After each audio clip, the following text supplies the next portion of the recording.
सर्वांसाठी अत्यंत महत्त्वाची माहिती आपण घेऊन आलो आहोत. सर्व प्रेक्षकांना एक सतर्कतेचा इशारा आहे. लहानांपासून मोठ्यांपर्यंत सर्वांनाच आता काळजी घ्यावी लागणार आहे. कारण देशात आजपासून म्हणजे 25 मे 2026 पासून नवतपाला सुरुवात झाली आहे. येणाऱ्या 2 जून पर्यंत ऊन कडक असणार आहे, असा हवामान खात्याने इशारा दिला. सूर्य रोहिणी नक्षत्रात आल्याने पृथ्वी अगदी भट्टी तापल्यासारखी तापणार आहे. रात्री सुद्धा घामाच्या धारा वाहणार आहेत. त्यामुळे लहान मुलांच्या आरोग्याची विशेष काळजी घेणे महत्त्वाचे आहे. नवतपा म्हणजे काय हे आपण जाणून घेणार आहोत.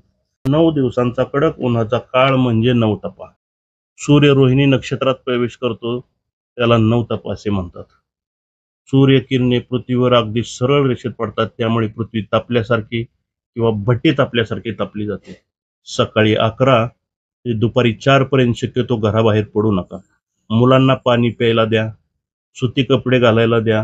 ताप आणि उलटी आल्यास तात्काळ डॉक्टरांकडे घेऊन जा. चॉकलेट देऊ नका, त्यामुळे उष्णता वाढते.